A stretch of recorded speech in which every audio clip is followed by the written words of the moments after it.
So what's become unmistakably clear in the last month about police power and protest in this country is that the stakes are high.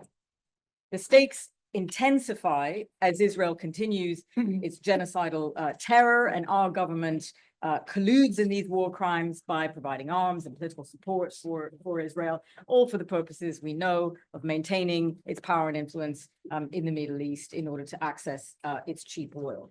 It is truly sickening to watch these people who are somehow supposed to represent us on the world stage, Starmer and Lamy and their minions, who would rather stay silent when hospitals are razed to the ground, when refugee camps are torched, when thousands of children are murdered, or indeed when Trump makes an unhinged and delusional call for the ethnic cleansing of Palestinians.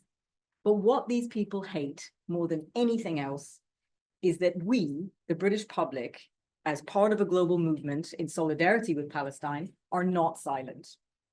They hate the fact that despite all of their efforts to ensure the collusion of the mainstream media, all the institutions of government, university managements, all other sectors of society, most ordinary people remained outraged at government complicity in the atrocities and refused to go along with it. The latest YouGov poll was that 79% of the population supports an immediate ceasefire, and only 4% oppose it. And we should be clear that a poll like that is a reflection of the fact that the legitimacy at those at the top of society is increasingly threatened. You don't get polls like that when the government is doing well. And as their legitimacy wanes, they are turning to repression, authoritarianism, and draconian legislation against those who protest against injustice and inequality. And indeed, when we protest against that repression, that authoritarianism, and that draconian legislation.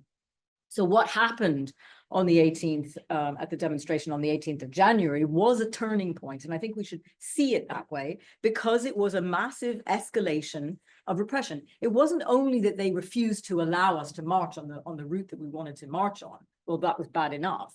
It was clear from Chris Ninem's arrest in particular that they wanted to provoke. They wanted to make mass arrests in order to make a point. And the point is that the mass demonstrations that we've seen for the past 16 months should not be allowed to continue in the same way. Enough is enough, they're thinking. This movement is actually starting to make a difference. This movement is not only challenging and thereby exposing the government support for genocide, it's starting to, open up conversations about, the world order rooted in imperialism and endless war. So both Chris Ninem and Ben Jamal were charged with breaching the Public Order Act. Let's recall exactly what they did. Ben had made a speech from the stage announcing that a delegation would be laying flowers down at the BBC, and that if the police attempted to stop them, they would lay the flowers down at the feet of the police and disperse. People will have seen the by now famous footage of police asking people to filter through the police line at the top of Trafalgar Square. But before they got to the second line of police, there was a negotiation with the police saying that they would confer and get back to the organizers about when the delegation could pass through, or whether the delegation could pass through. And that was when they pounced on Chris. I mean, this is, it's so clear it's such a provocation. And I hope that this is, as it plays out in the various trials, in Chris's trial and Ben's trial, that these are really, it's exposed that they have such a weak case. But as these things have a way of doing, they just make people more determined. Of course, there could have been a number of different responses in response to the police imposing these restrictions, right? We could have accepted the restrictions this time. The problem with that, of course, is that it allows the police, who were, clearly taking orders from the top of government, to impose restrictions next time and the next time, and with even more repressive restrictions. until they destroy the movement. And that is precisely what they want to do.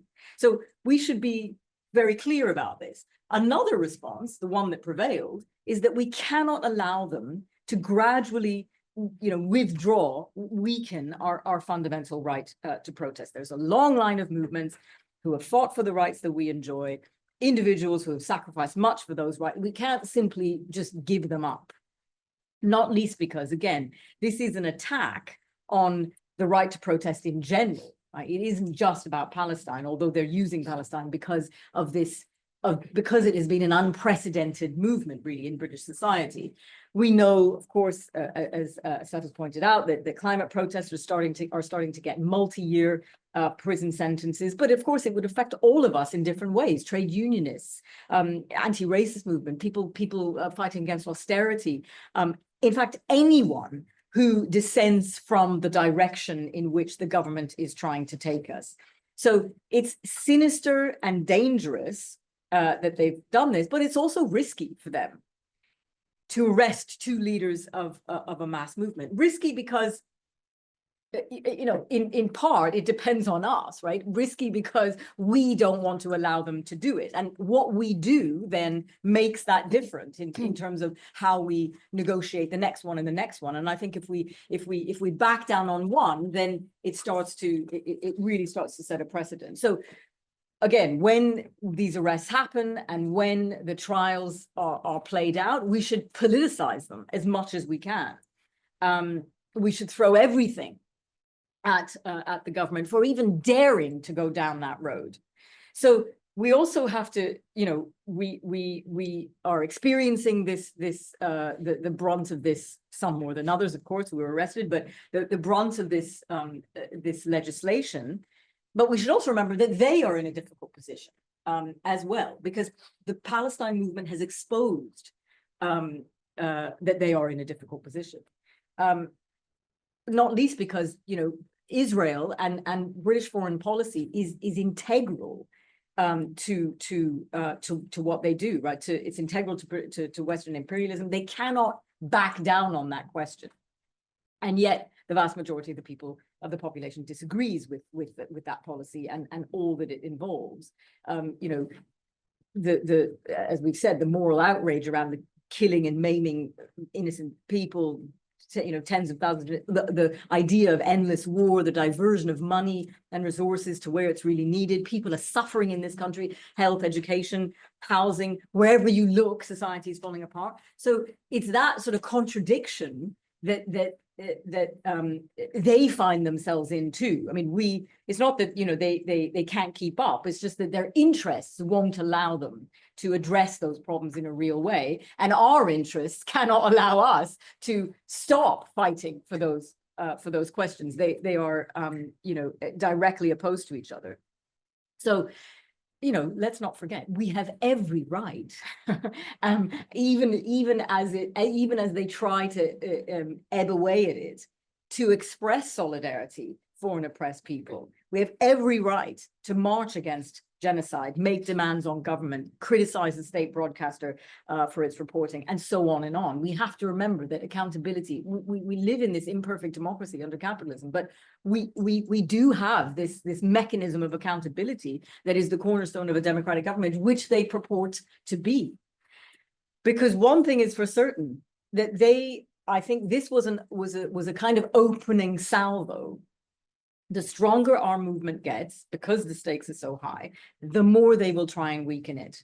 And if we really mean freedom for Palestine, then we are talking about the reordering of geopolitics, something that they absolutely cannot countenance. So I think we can't be demoralized. We can't be intimidated. We've got to keep going. We've got to normalize Palestinian resistance, all kinds of protests that we're all involved in, beyond, in defense of Palestine and beyond, and we have to keep going.